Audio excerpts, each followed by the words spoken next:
Quisiéramos comenzar arrimándonos a una experiencia fundamental de Teresa, la experiencia de la Eucaristía.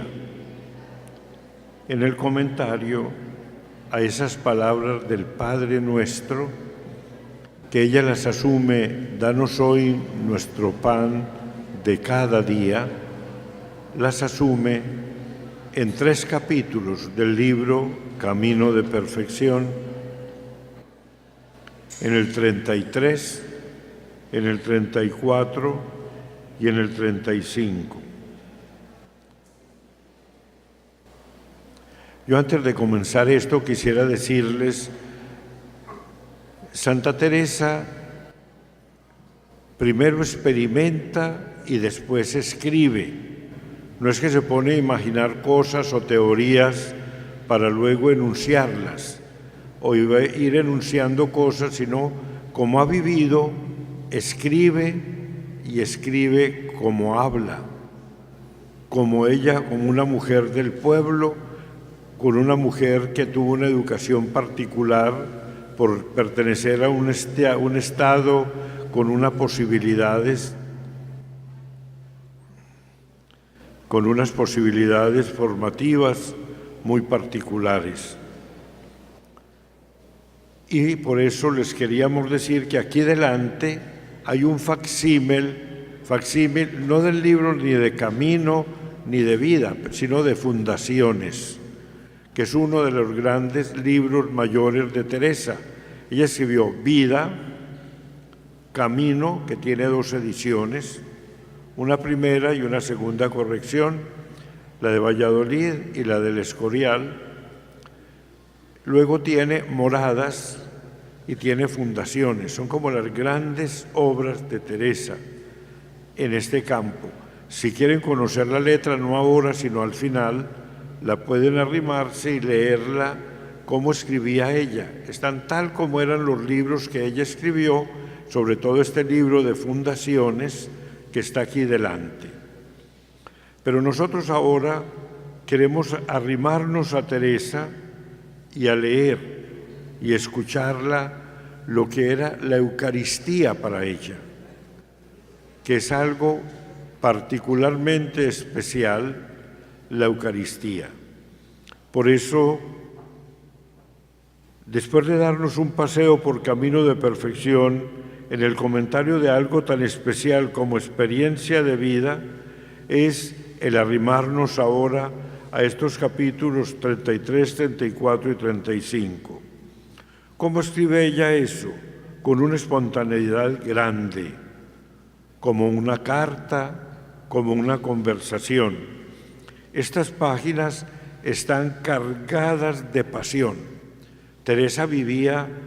Ustedes recuerdan que uno de los grandes consejos que nos dio el Papa Juan Pablo II al comenzar el nuevo milenio fue el vivir con 3 frases muy marcadas: vivir agradecidos con el pasado, vivir con pasión el presente y estar abiertos al futuro.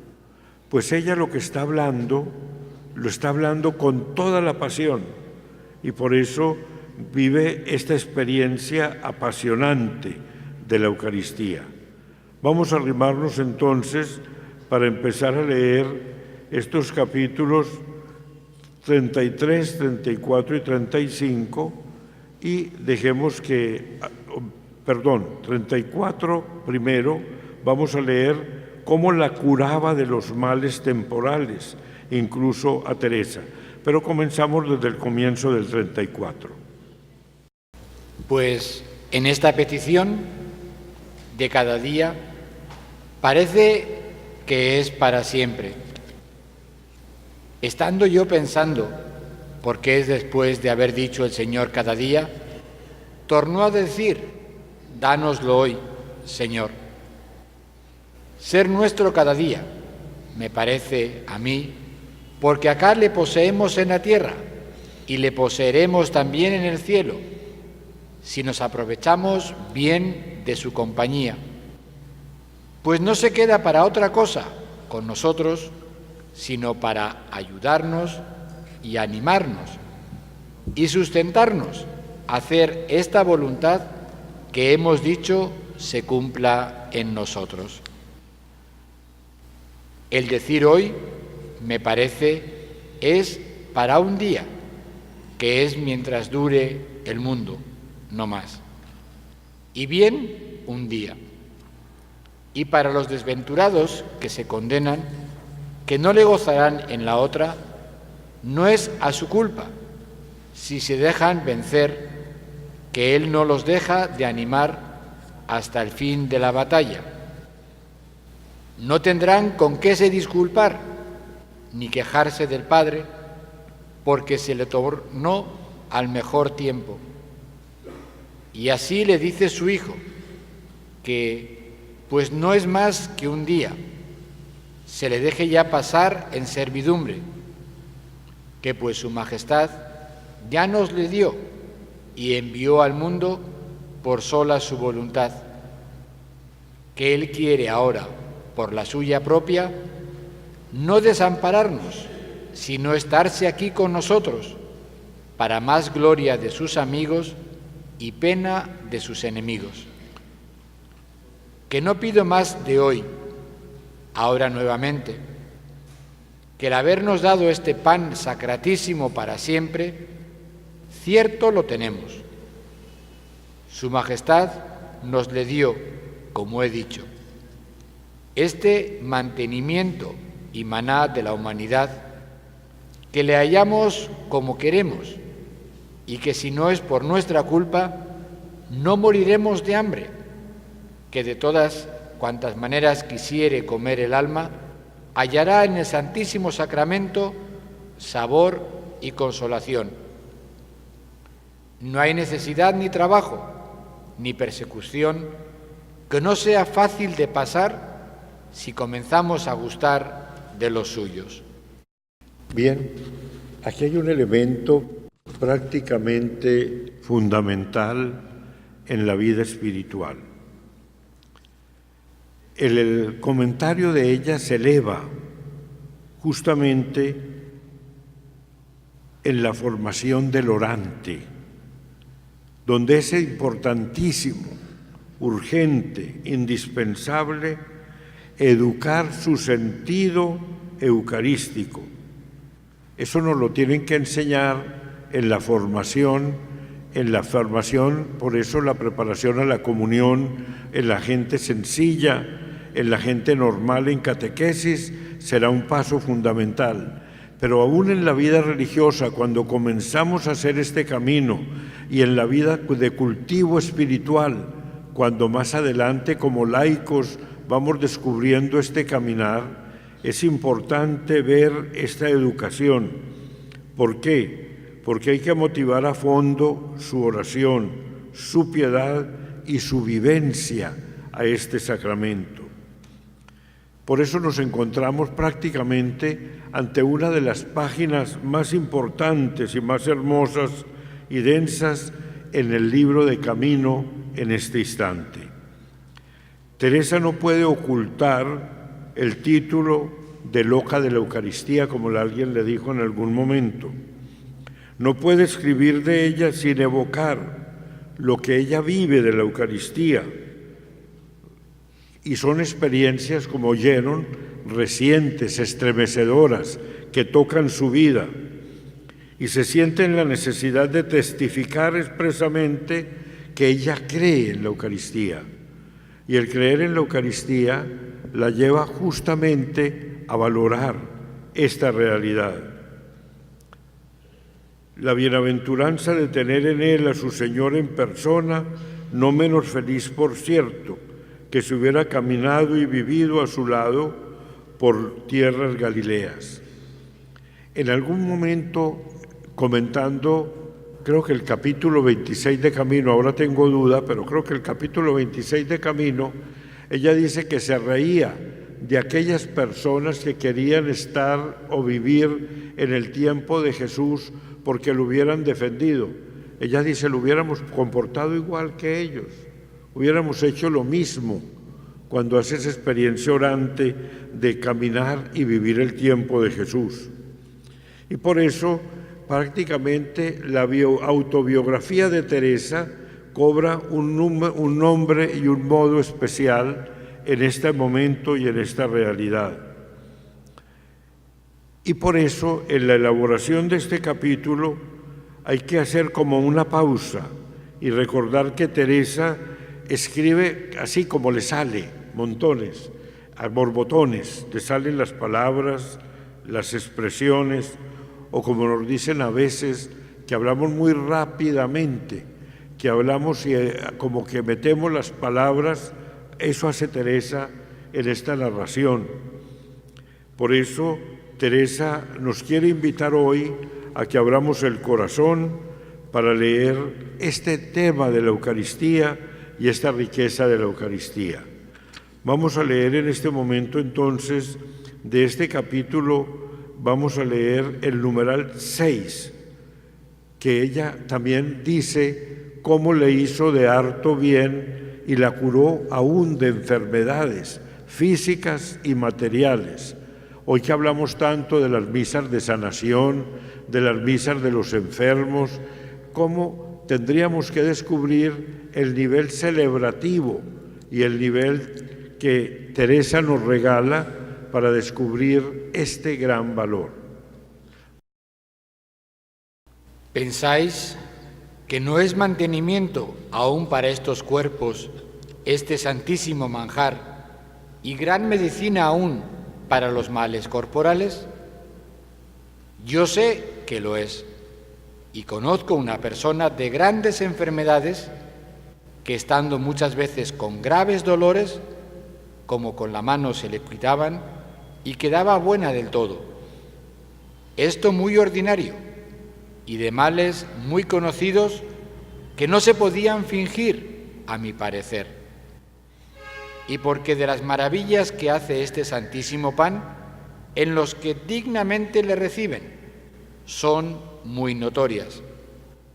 No digo muchas que pudiera decir de esta persona que he dicho, que lo podía yo saber y sé que no es mentira. Fíjense que ayer les decía que para poder hablar de ciertas cosas de Teresa, de experiencias vivas, hay que ir a la vida. Y en la vida leímos que ella era muy enferma, ¿recuerdan? Que se enfermó, lo que vivió, las enfermedades que tuvo y cómo justamente la Eucaristía fue la que la vino a curar. Parece que pasó años en que ella no podía llegar a la comunión y a la Eucaristía porque le venían los vómitos todos los días tenía eso. Y entonces, fíjense cómo ella habla ahora cuando hizo la experiencia de la curación y de la sanación que le producía la Eucaristía. Y por eso también tenemos que recordar el momento de Teresa y la Eucaristía. Nosotros miramos hoy y vemos que hay 5 o 6 misas diarias. Miramos que podemos ir y arrimarnos todos los días a la Eucaristía. Ustedes saben que la comunión diaria únicamente comenzó con San Pío X, cuando leyó la historia de un alma, y al leer la historia de un alma se encontró con lo que ella sentía y deseaba la Eucaristía, pero no la podía recibir sino en ciertas fiestas del año. A Teresa le pasó lo mismo mucho tiempo, o ya hubo otro tiempo en que le permitieron la comunión casi diaria, pero mucho tiempo no se podía en las comunidades, no se comulgaba todos los días, sino ciertamente en las fiestas grandes, en algunas conmemoraciones, era como un privilegio poder comulgar. Por eso, esto de comulgar hay que entenderlo, lo que supone para ella y cómo ella lo habla y cómo ella logró conseguir lo de casi la comunión frecuente para ella. Vamos a seguir entonces leyendo el numeral 7, como lo lindo que narra este Jesús de la Eucaristía que entra a su posada. Mas sé de esta persona que muchos años, aunque no era muy perfecta cuando comulgaba, ni más ni menos que si viera con los ojos corporales entrar en su posada al Señor, procuraba esforzar la fe para que, como creía verdaderamente entraba este Señor en su pobre posada, desocupábase de todas las cosas exteriores, cuanto le era posible, y entrábase con él. Procuraba recoger los sentidos para que todos entendiesen tan gran bien. Digo, no embarazasen al alma para conocerle. Considerábase a sus pies y lloraba como la Magdalena, ni más ni menos que si con los ojos corporales le viera en casa del fariseo. Y aunque no sintiese devoción, la fe la decía que estaba bien allí. Miren qué maravilla tener la experiencia de eso de el Señor está ahí en la Eucaristía. Es más, en este capítulo va a añadir una expresión que es para mí hermosísima: Jesús disfrazado de pan. Sigamos leyendo este trozo. Porque si no nos queremos hacer bobos y cegar el entendimiento, no hay que dudar que esto no es representación de la imaginación, como cuando consideramos al Señor en la cruz o en otros pasos de la pasión, que le representamos en nosotros mismos como pasó.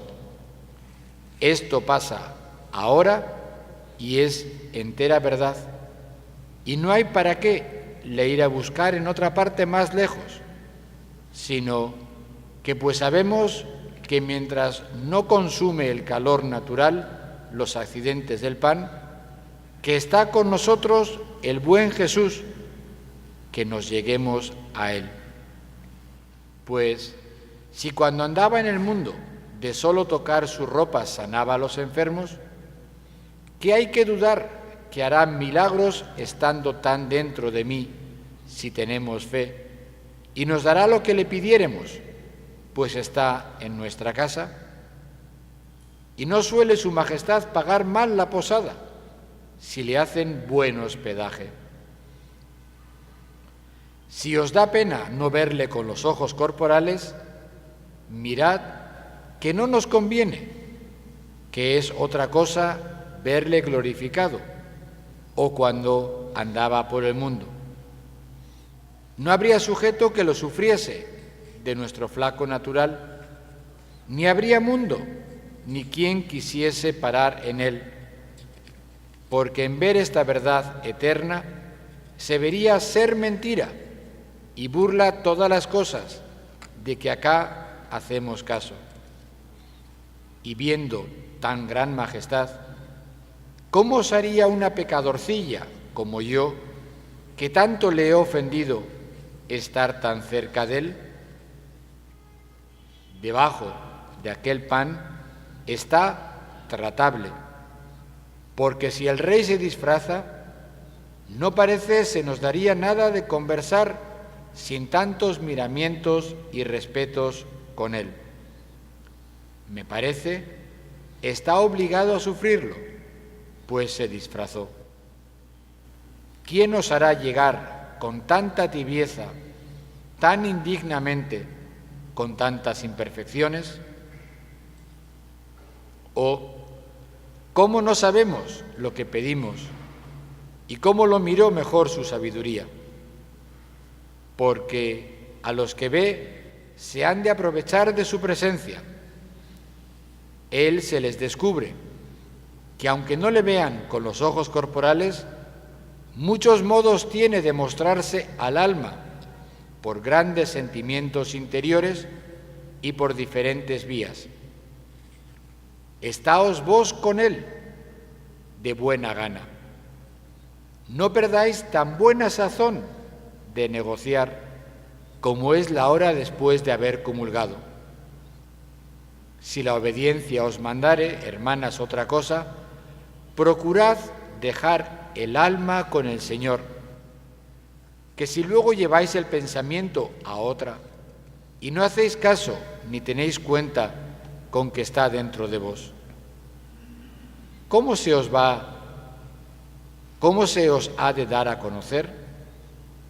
Este, pues, es buen tiempo para que os enseñe nuestro Maestro y que lo oigamos y besemos los pies, porque nos quiso enseñar, y lo supliquéis no se vaya de con vos. Miren qué maravilla cómo vive la cercanía de Él en la Eucaristía. Por eso interrumpirle era como interrumpir la oración de ella, contando lo que vivía de la cercanía de Él. Es que Teresa en estos capítulos prácticamente se convierte, voy a decir en un término que no es justo ni que nunca ambicionó ella, en una sacerdotisa. Casi cuando uno escucha estos términos como ella ora, cuando le reclama al Padre por la manera como se está portando con el Hijo, por lo que sufre, estas peticiones tan fuertes, es como escucharle a ella decir que ella nunca tuvo esta reivindicación feminista, ni hay huella en los escritos de ella que parezca buscar esa realidad, sino cómo disfrutaba ella la Eucaristía.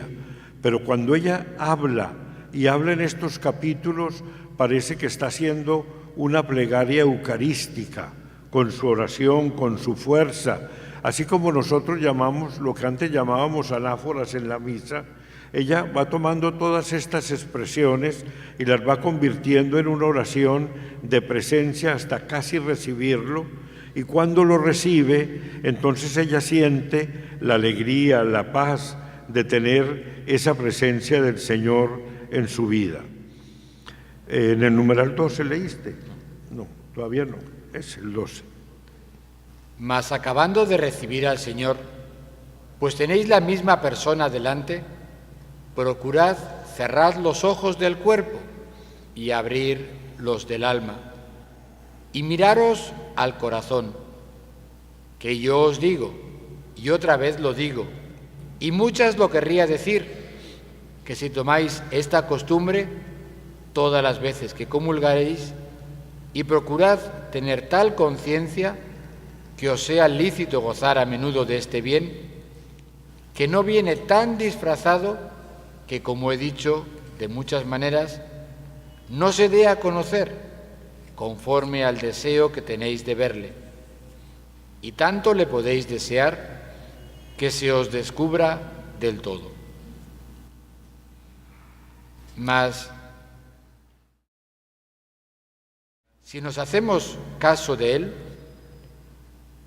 sino que en recibiéndole nos vamos con él a buscar otras cosas más bajas, ¿qué ha de hacer? Hanos de traer por fuerza a que le veamos, que se nos quiere dar a conocer. No, que no le trataron tan bien cuando se dejó ver a todos al descubierto y les decía claro quién era, que muy pocos fueron los que le creyeron. Miren qué comparación tan hermosa de la comparación del tiempo de Jesús en su época y de nosotros en nuestra época desde la Eucaristía, porque para ella es la misma presencia, es la misma fuerza, para ella no, para ti y para mí también. Y por eso la Eucaristía no puede ser tratada de cualquier manera, necesita esta manera y modo de Teresa. Y así, harta misericordia nos hace a todos, que quiere su majestad entendamos que es Él el que está en el Santísimo Sacramento. Mas que le vean descubiertamente y comunicar sus grandezas y dar de sus tesoros, no quiere sino a los que entiende que mucho le desean, porque estos son sus verdaderos amigos. Miren, porque no entendemos muchas veces, porque nos acostumbramos, porque estamos habituados a repetir lo mismo y pierde la fuerza de la presencia eucarística y no sentimos, no vivimos, no a nivel sentimiento, porque no se trata de sentimiento, sino de percepción espiritual, de sabor espiritual, de contenido espiritual, para disfrutar de una Eucaristía. Y va a decir todavía más, que hay veces esperamos es cómo echarlo y después de la misa y que se vaya, ya lo hicimos, ya participamos y ya que se vaya y se quede fuera. Sí. Que yo os digo que quien no le fuere y no llegare a recibirle como tal, habiendo hecho lo que es en sí, que nunca le importune, porque se le dé a conocer. No ve la hora de haber cumplido con lo que manda la Iglesia, cuando se va de su casa, y procure echarle de sí. Así que este tal, con otros negocios y ocupaciones y embarazos del mundo, parece que lo más presto que puede se da prisa a que no le ocupe la casa el Señor de él. Prácticamente lo que nos dice, como que queremos ya, no le ocupen la casa, que nosotros le decimos, mi casa. Recuerden que ella hablaba de la presencia en la casa de ella, el hospedaje que ella le daba. Y después dice también ahora que muchas veces nosotros como que tenemos tanta prisa por lo que tenemos que hacer que no vemos la hora de desplazarlo y dedicarnos a otras cosas y dejar. Pero sin ninguna mojigatería, simplemente descubrir cómo el Jesús de la Eucaristía, disfrazado de pan, es un término que me encanta, disfrazado de pan, está alimentando toda una fuerza nueva, volver a descubrir la fuerza de la Eucaristía, el perdón del Señor desde la Eucaristía, la sanación desde la Eucaristía y al mismo tiempo como el centro de la vida comunitaria, que es lo que la liturgia nos está recordando. Teresa de alguna manera nos lo propone al comentar esta parte del Padre Nuestro y al descubrir, danos hoy el pan de cada día. Es más, lo repite que es como un duplicado, danos el pan y después dánoslo hoy. Y dice que todos los días lo necesitamos y lo buscamos, más ahora que tenemos la oportunidad, porque la Iglesia nos da esta posibilidad de una Eucaristía diaria, poder participar en ella, poder disfrutar la Eucaristía, pero también conocerlo. Nadie ama lo que no conoce. Qué bueno es poder conocer esta realidad de la Eucaristía y volver sobre esta realidad. Y justamente yo quería este campo ponerlo y presentarlo como un campo de oración, porque la Eucaristía no es que ocupamos el tiempo de la oración en la Eucaristía, es que la oración por excelencia es la Eucaristía, es la acción del Señor, la presencia del Señor, y por lo tanto redescubrir ese valor de la Eucaristía es una bendición. Qué bueno entonces hoy también poder tener esta oportunidad de volver sobre esta realidad, de volver sobre la Eucaristía y dejar que Teresa nos enamore de ella. Por eso, una de las cosas lindas que tiene Teresa es que no los temas, porque cuando reducimos a tema lo que es experiencia, casi lo matamos. Cuando yo, como profesor, tomo la Eucaristía y no la presento como una experiencia por hacer, sino una teoría y una doctrina para explicar, se me muere entre las manos eso que estoy explicando. Si yo quiero explicar la Iglesia y no la vivo como una experiencia, también se me convierte en una teoría y se me muere entre las manos. Igual con todo, con María. Qué bueno de verdad que podamos descubrir que la doctrina de Teresa, por eso la enseñanza de ella en la oración nos lleva casi a este culmen, a la misma Eucaristía, para celebrar la Eucaristía, y ella se pone a celebrarla, a enunciarla, casi hace una plegaria eucarística o una oración sacerdotal, porque hay que ver las veces, porque no las leímos todas las veces, pero hay unas veces que se dirige al Padre y le dice, Padre, ¿cómo permites esto? ¿Cómo se dirige al Padre y cómo nos muestra esa oración? Pues, ¿qué padre hubiera, Señor, que habiéndonos dado a su Hijo, y parándole tal, quisiera consentir se quedara entre nosotros cada día a padecer? Por cierto, ninguno, Señor, sino el vuestro. Bien sabéis a quién pedís. Oh, válgame Dios, qué gran amor del Hijo y qué gran amor del Padre.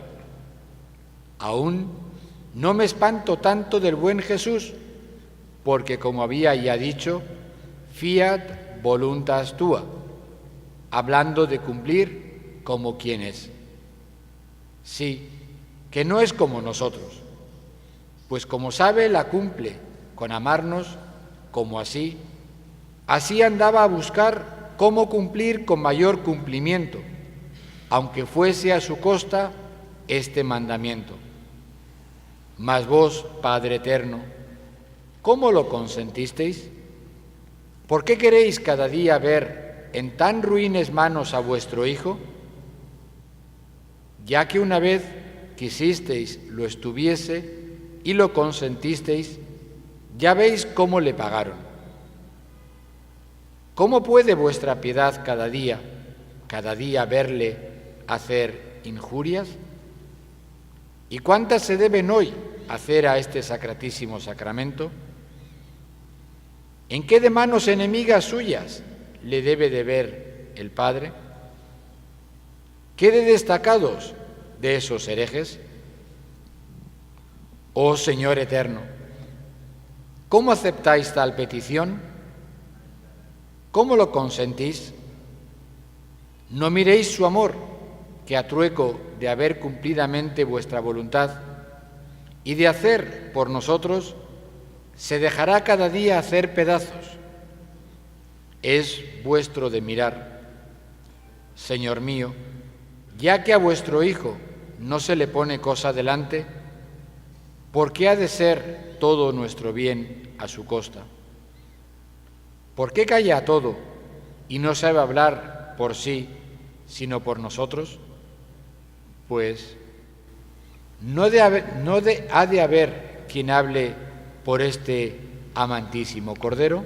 Se dan cuenta cómo ella toma y empieza a discutir con el Padre, porque ella lo que está es orando. Ya no nos está hablando a nosotros, sino que se dirige al Padre y le reclama al Padre el tratamiento que le da a su Hijo. Y empieza ella a tomar como la vocería de Jesús para interceder por él ante el Padre, para que el Padre no permita eso. Sí. He mirado yo cómo en esta petición sola duplica las palabras, porque dice primero, y pide que le deis este pan cada día, y torna a decir, dádnoslo hoy, Señor. Pone también delante a su Padre.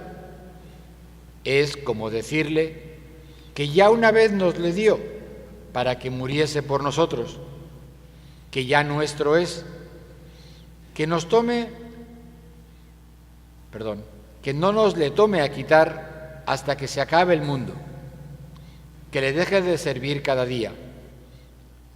Esto os enternezca el corazón, hijas mías, para amar a vuestro esposo, que no hay esclavo que de buena gana diga lo que es, y que el buen Jesús parece se honra de ello. Oh Padre eterno,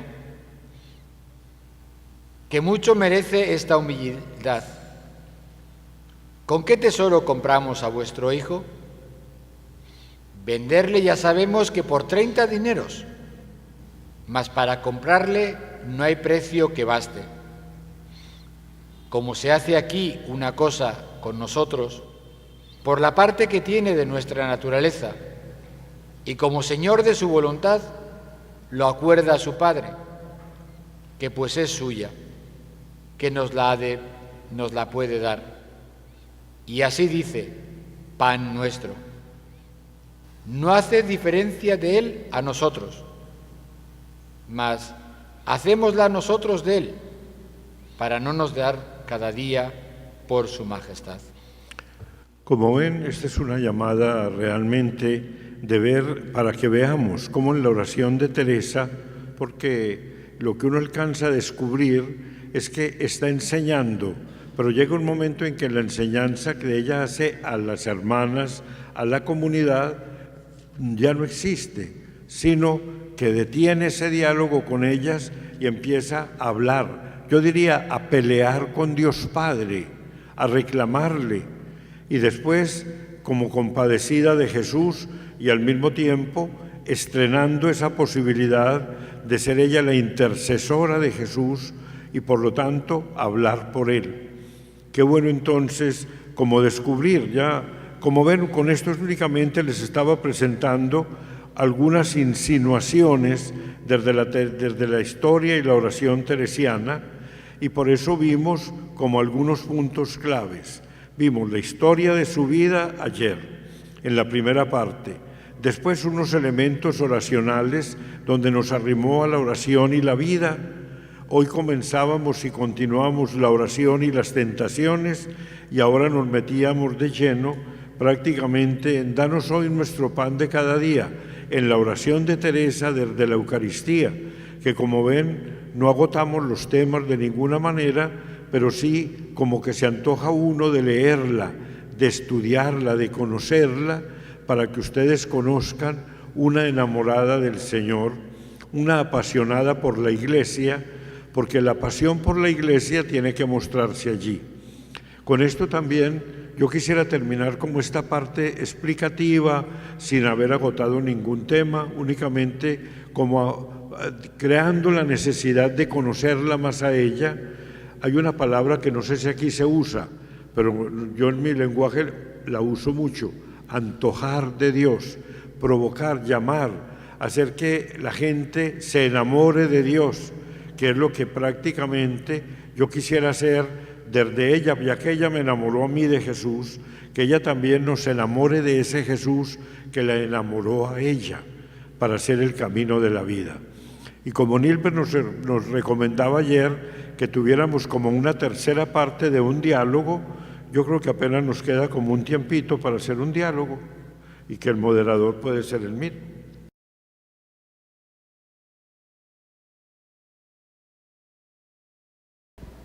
Muchas gracias, Padre Francisco Javier, por tan maravillosa oportunidad de explicarnos acerca de Teresa. Mi pregunta está en relación a lo último que mencionó sobre la oración de Teresa de Jesús. La pregunta es, ¿cómo participa el Espíritu Santo? Porque ahí se ve que hay una participación de Jesús y de Dios Padre. ¿Cómo participa el Espíritu Santo? Muchas gracias. La presencia del Espíritu Santo en la vida continuamente está haciendo referencias también al Espíritu Santo.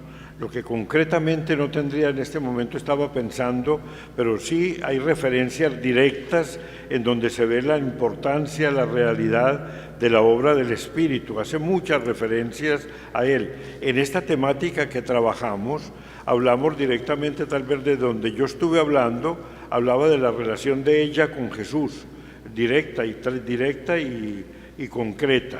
Y hablaba también en la oración de la referencia que hacía al Padre, porque era como la relación de cómo permitía y lo que sufría el Hijo, y como que ella acude a ayudar al Hijo para que le interceda.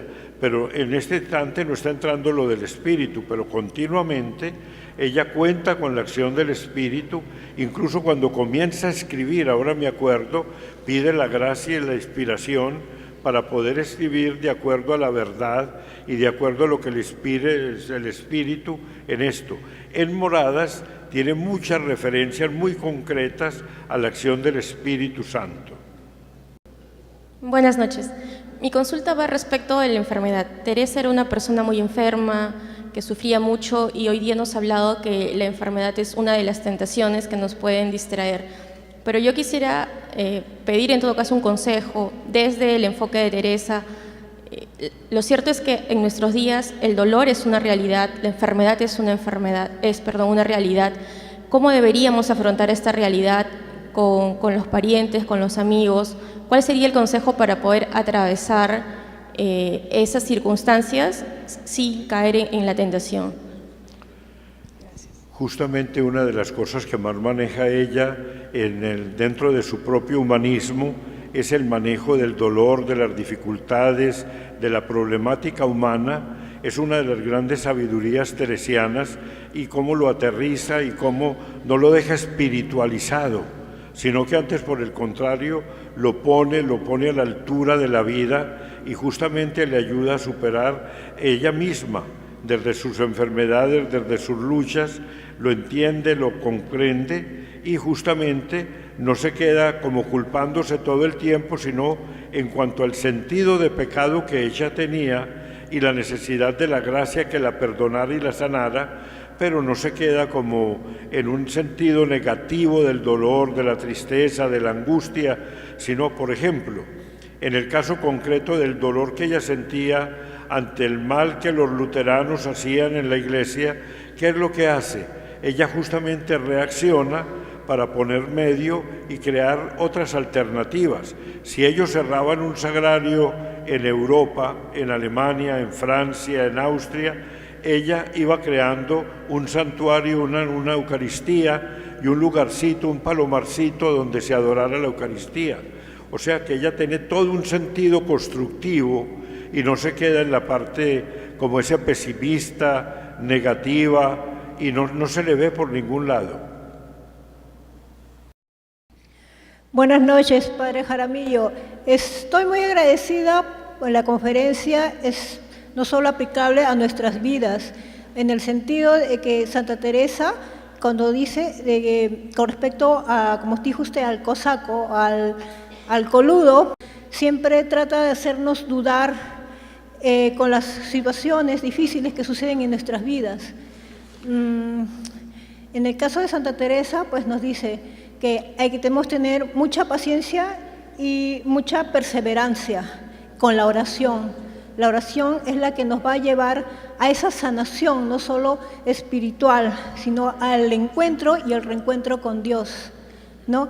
Y la pregunta sería, en este caso, que no solo sería que sentimos a Santa Teresa como santa, como sacerdotisa, sino también como la persona laica, la persona que siente la lucha diaria que sentimos todos nosotros por seguir constantemente el camino hacia Dios, el camino hacia no solo la salvación, sino esa paz, tranquilidad espiritual, esa lucha de estar más cerca y ser siempre hijos de Dios. Muchas gracias, Padre.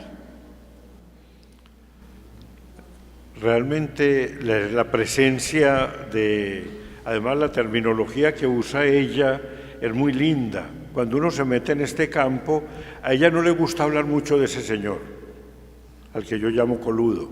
Ella lo llama demonio, lo llama negrillo. En algún momento lo llama negrillo cuando habla de las tentaciones y las dificultades que le pone y lo describe que una boca muy fea. Yo recuerdo que una de las descripciones, que una boca no sé en qué forma, pero recuerdo haberlo leído, y lo importante de Teresa justamente es el realismo con que ella misma dice, no le doy mucha importancia, pero existe y está. Yo les voy a contar una experiencia muy normal, muy particular que yo viví en este campo. Yo era muy amigo de un obispo que trabajaba mucho el exorcismo y hacía cantidad de cosas. Y yo un día le dije, Alfonso, con lo lindo que tú hablas, porque nos tratábamos con mucha cercanía, con lo lindo que tú hablas de Dios, porque hablaba del Evangelio magistralmente, ¿para qué hablas tanto del demonio? No lo metas tanto ahí que tú no necesitas.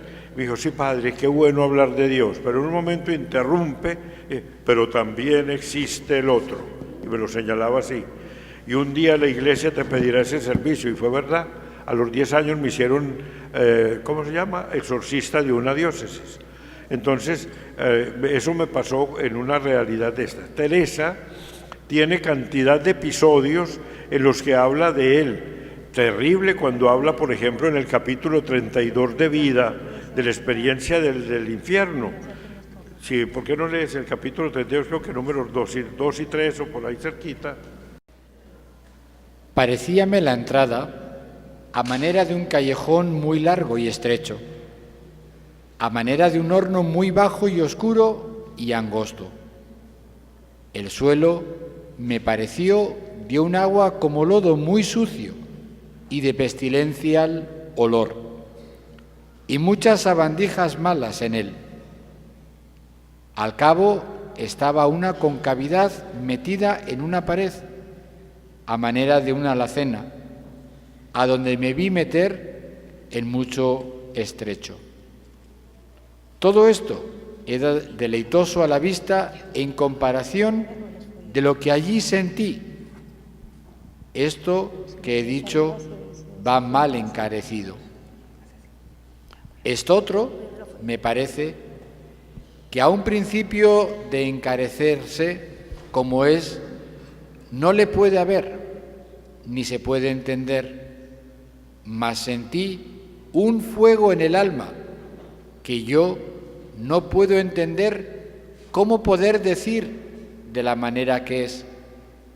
Los dolores corporales tan incomportables que, con haberlos pasado en esta vida gravísimos, y según dicen los médicos, los mayores que se pueden acá pasar, porque fue encogérseme todos los nervios cuando me tullí, sin otros muchos de muchas maneras que he tenido, y aún algunos, como he dicho, causados del demonio.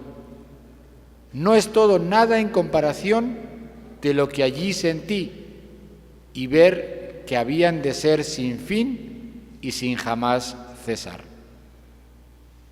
Esto no es, pues, nada en comparación del agonizar del alma, un apretamiento, un ahogamiento, una aflicción tan sensible y con tanto desesperanzado y afligido descontento, que yo no sé cómo lo encarecer, porque decir que es un estarse siempre arrancando el alma es poco, porque aún parece que otro os acaba la vida, mas aquí el alma misma es la que se despedaza. El caso es que yo no sé cómo encarezca aquel fuego interior y aquel desesperamiento sobre tan gravísimos tormentos y dolores. No veía yo quién me los daba, mas sentíame quemar y desmenuzar a lo que me parece. Y digo que aquel fuego y desesperación interior es lo peor. Estando en tan pestilencial lugar, tan sin poder esperar consuelo, no hay sentarse ni echarse, ni hay lugar, aunque me pusieron en este como agujero hecho en la pared. Porque estas paredes, que son espantosas a la vista, aprietan ellas mismas y todo ahoga. No hay luz, sino todo tinieblas oscurísimas. Yo no entiendo cómo puede ser esto, que con no haber luz, lo que a la vista ha de dar pena, todo se ve. No quiso el Señor entonces viese más de todo el infierno. Después he visto otra visión de cosas espantosas, de algunos vicios el castigo.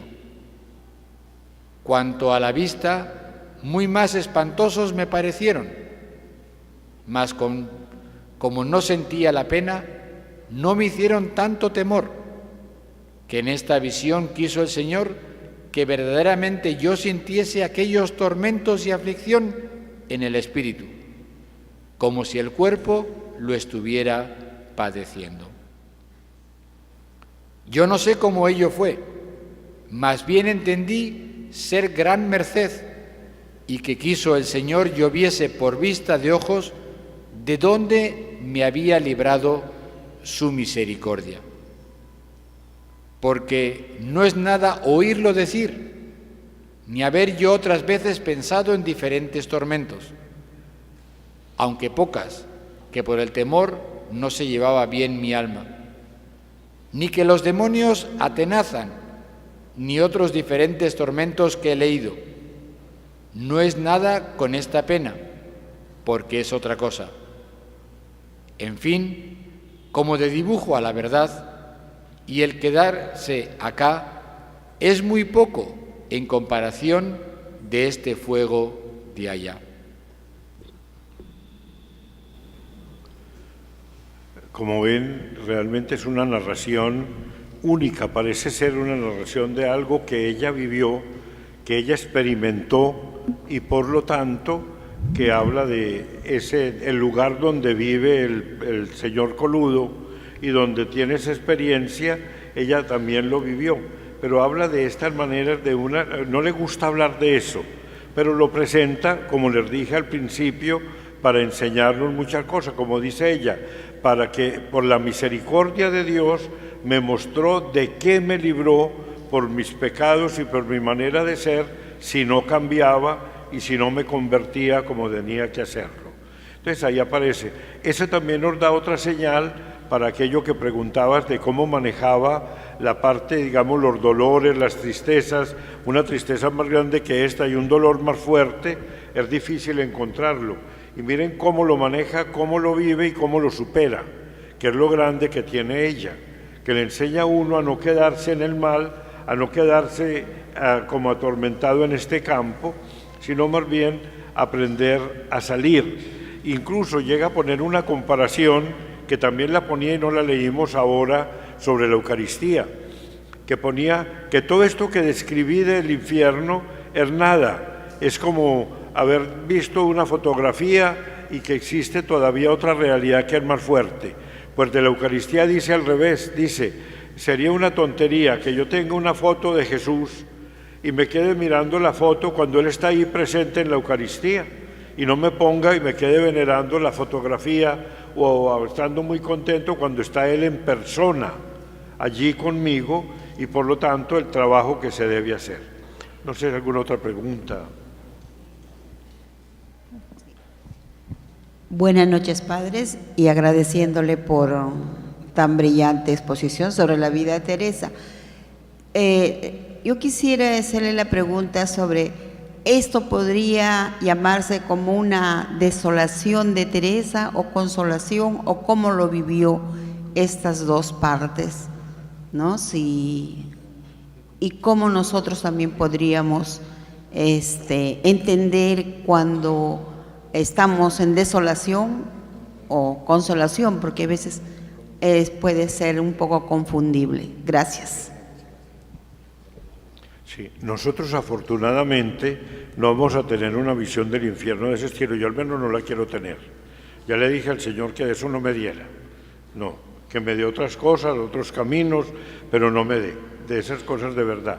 Pero sin embargo, lo lindo de ella es cómo lo vivió. Miren, lo vivió y lo expone, lo dice con toda claridad y justamente en su vida, en el libro de la vida, cuando está llegando, acaba de transcribir, porque aquí estamos hablando del capítulo 32, en el capítulo 29 estaba describiendo una experiencia genial, la transverberación.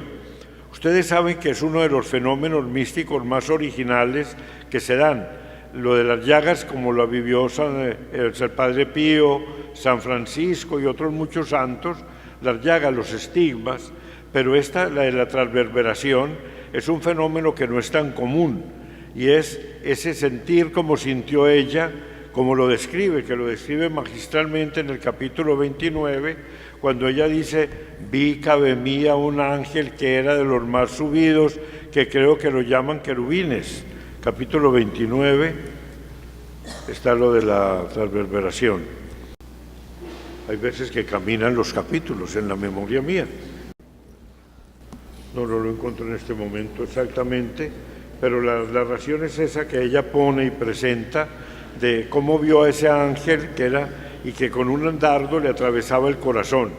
Y ciertamente después el padre, el más amigo de ella, que era el padre Gracián, cuando murió, él pidió que le sacaran el corazón y por eso en Alba está el corazón y tiene la quemadura. Y en ese momento tenía también, y todavía se conserva con la quemadura, en Alba de Tormes está esa experiencia y esa visión también, o esa realidad. Está el cuerpo y en una urnita pequeña está el corazón, como un fenómeno que también da el Señor, o sea que ni uno ni otro, el del infierno, como describe este, también lo describe y lo vive y lo asume con una naturalidad que se avergonzaba, eso sí, porque ella dice que le daba vergüenza cuando tenía las levitaciones y los éxtasis.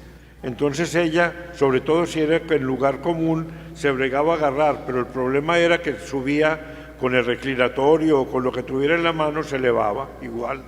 Entonces era una vergüenza y pasaba una gran vergüenza con esos fenómenos, pero a ella no le interesaba el fenómeno, a ella lo que le interesaba justamente era la experiencia de Dios. Entonces ojalá que pudiéramos asumir con alegría todos los momentos de la vida que el Señor nos da y que nos dé esa sabiduría para poderlo hacer.